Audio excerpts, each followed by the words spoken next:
जहर पीने की समस्या का समाधान आप ही कर सकते हो, क्योंकि आपको जहर पीने की आदत है। मैं दूध पीने को आया हूँ, माखन खाने को आया हूँ, दही खाने को आया हूँ, अब मुझे फर्स्ट में ही जहर मिल रहा है, तो प्रभु मेरी रक्षा करो और जहर को आप पियो। ऐसे आंख बंद करके भगवान शंकर से प्रार्थना कर रहे हैं।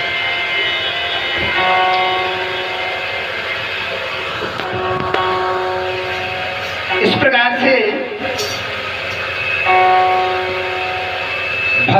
यानी कि संतों ने अलग अलग अपने मत दिए, बहुत सारे मत दिए, लेकिन पूतना जैसे ही भगवान कृष्ण को उठाती है ना, पालने में से अपनी गोदी में लेती है और खिलाती खिलाती महल से बाहर ले आती है, और बाहर आकर के भगवान के मुख में अपना स्तन दे देती है पूतना। और जैसे ही अपना स्तन भगवान के मुख में देती है, भगवान उसका स्तनपान करते, यानी कि पहले तो दूध पीते हैं, और जब दूध स्तन में समाप्त हो जाता है तो पूतना के प्राणों को पीना शुरू कर देते हैं। जब पूतना के प्राणों को पीना शुरू किया तो पूतना दर्द से छटपटाने लगी, कहने लगी अरे छोड़, ऐसे करके जो है चिल्लाने लगी। लेकिन कन्हैया कहते हैं कि पूतना, जिसको हम एक बार पकड़ लेते हैं उसको फिर छोड़ते नहीं हैं।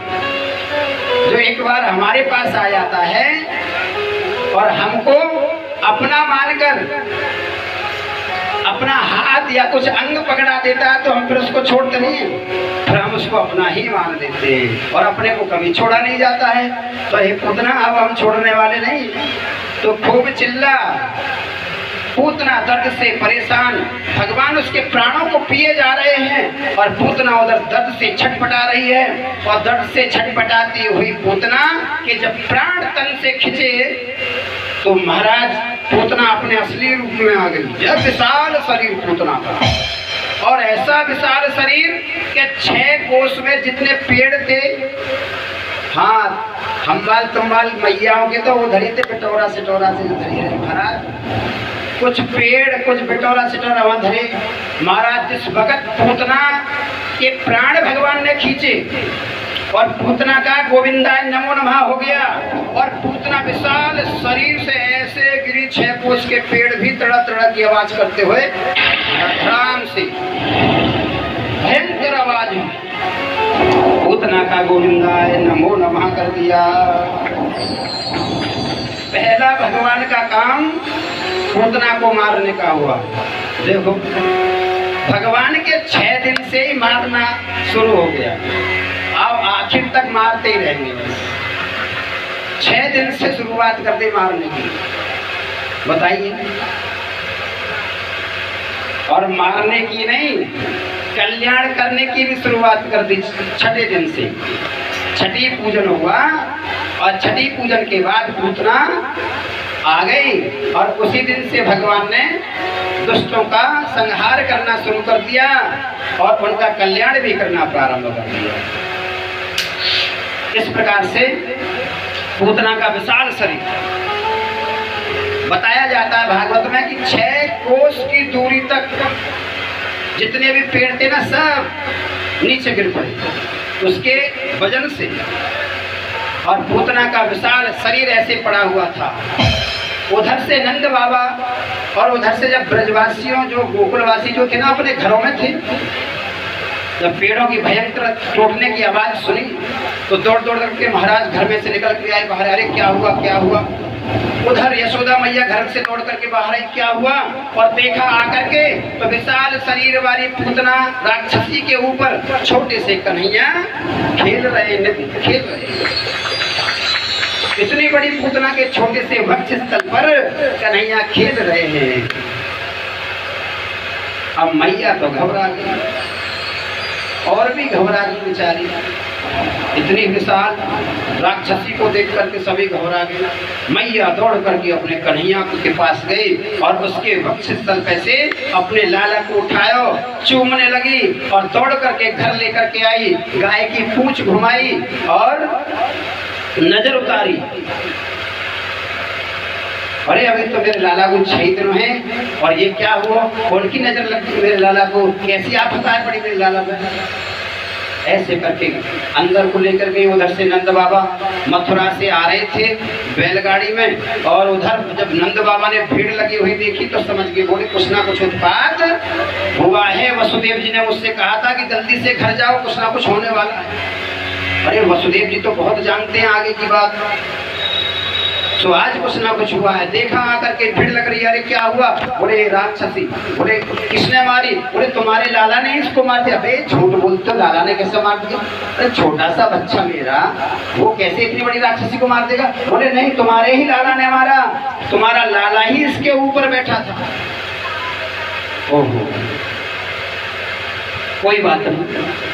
अब भैया एक काम करो, इसका जो है अंतिम संस्कार करो। बोले इसे उठा के कौन लेके चलो, इतनी बड़ी तो अर्थी ना बन पाएगी।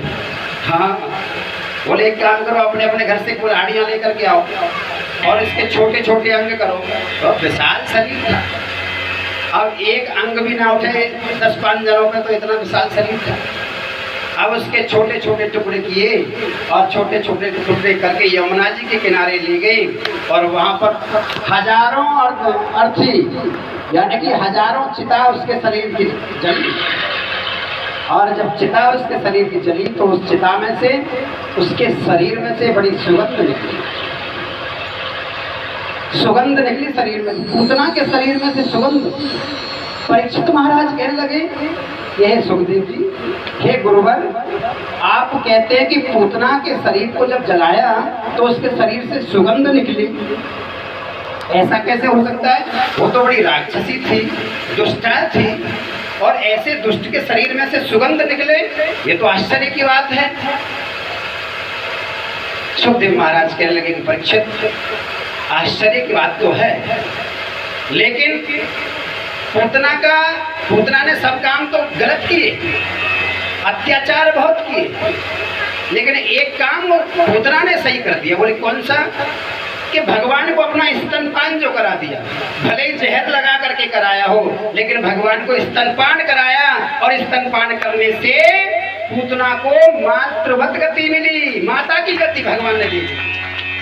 कैसे दयालु प्रभु, देखिए एक दुष्ट को भी माता के समान मान करके जैसी गति अपनी माताओं को दी, वैसी ही गति पूतना को दे दी। कैसे दयालु प्रभु। इसीलिए भगवान को करुणा वरुणालय कहा जाता है। वो बड़े करुणा के सागर हैं, यानी कि उनकी करुणा का ये भी पता नहीं कि कब हो जाए।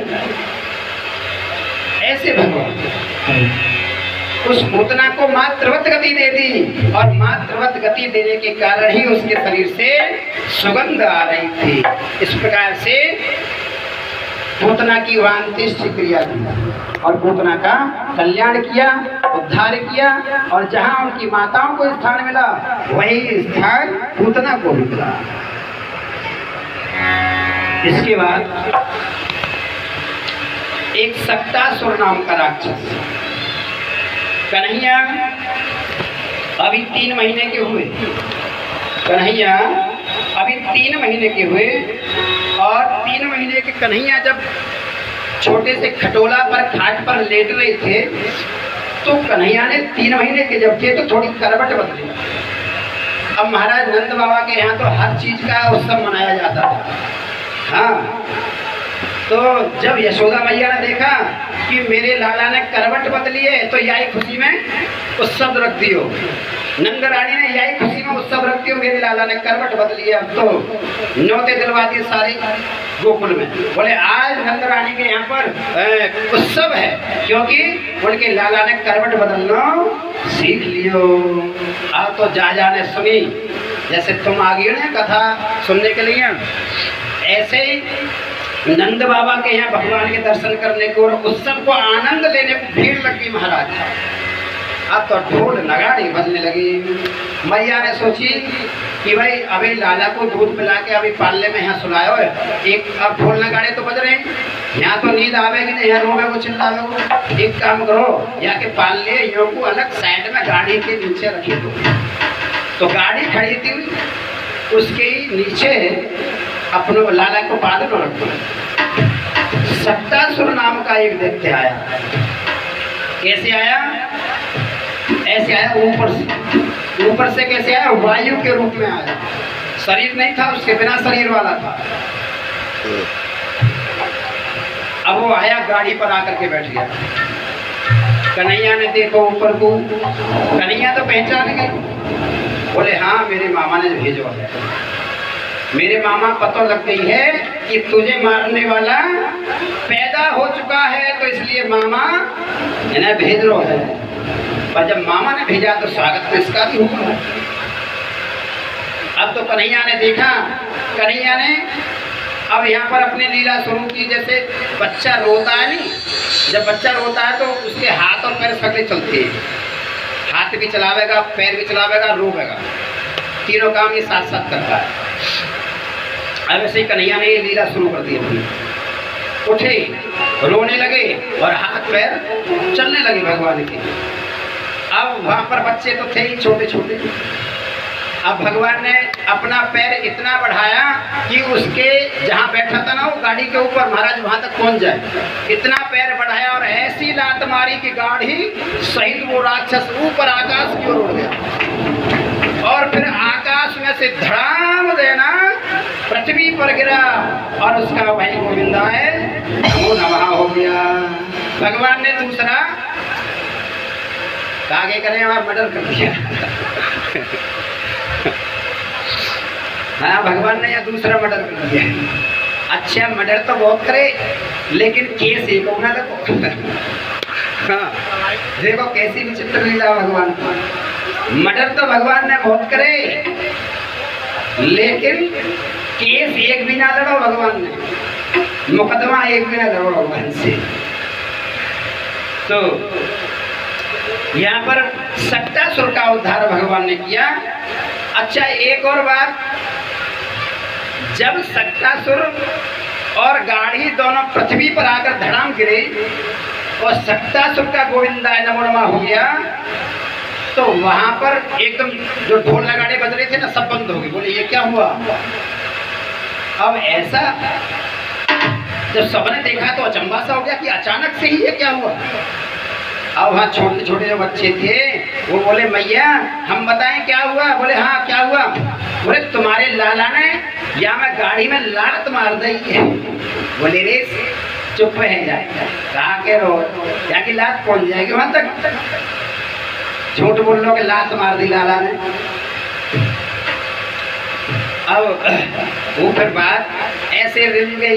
बोले कुछ हो गया होगा, ऐसा हुआ वैसा हुआ, वो बात वहीं पर खत्म हो गई। बाकी ये जो सट्टासुर था, ये इसका पूर्व जन्म था हिरण्याक्ष का पुत्र था उत्कच।